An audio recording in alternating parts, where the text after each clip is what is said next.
All right, let's dive into a book that has made some serious waves all around the world, 12 Rules for Life by Dr. Jordan B. Peterson. We're going to break down the core ideas and see what has made this thing such a phenomenon.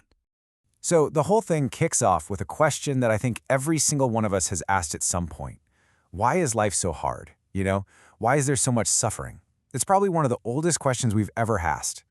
And Peterson does not pull any punches here. He puts this really stark truth right at the very center of his argument.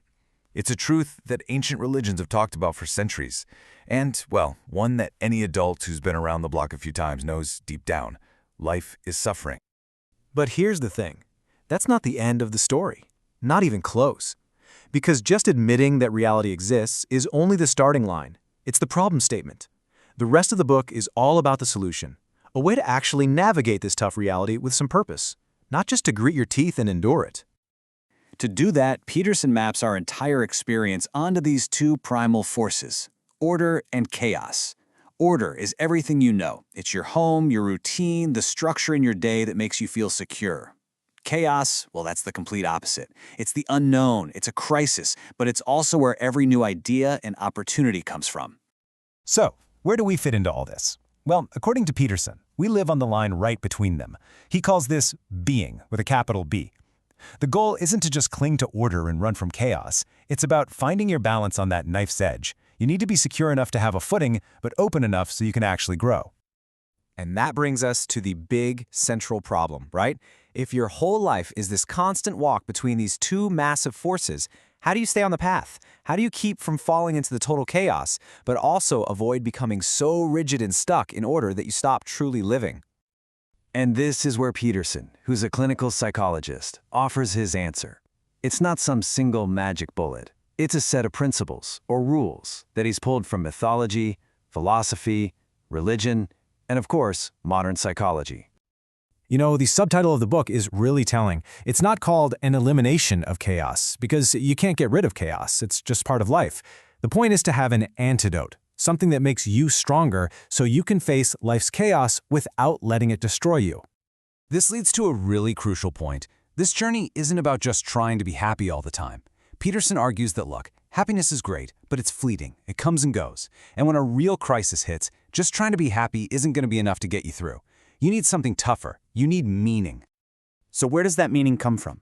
It's not something you just find. It's something you forge.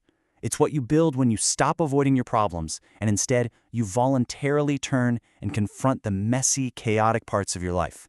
It comes from taking responsibility to make things better, starting with yourself. Okay, so that sounds great, but how do you actually do that? How do you forge meaning when you're facing chaos?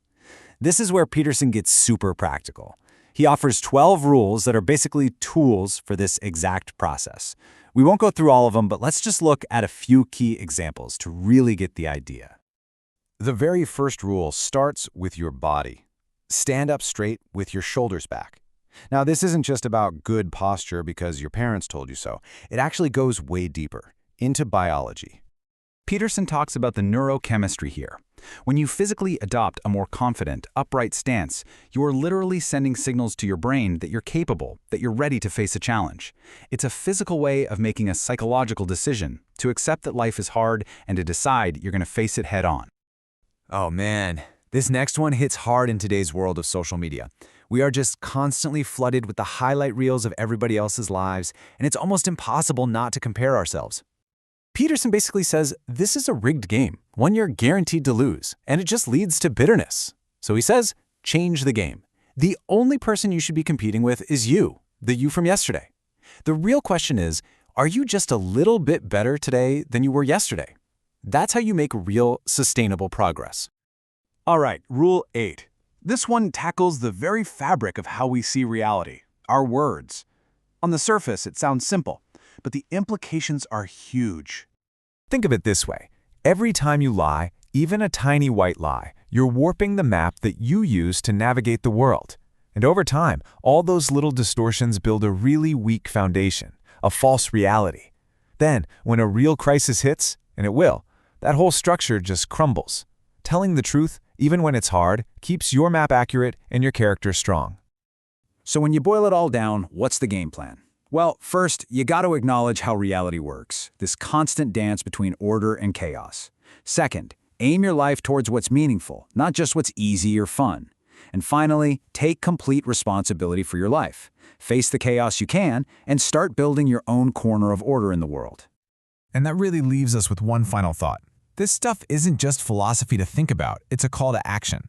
The real question isn't just, what do these rules mean? It's, what can I do with them?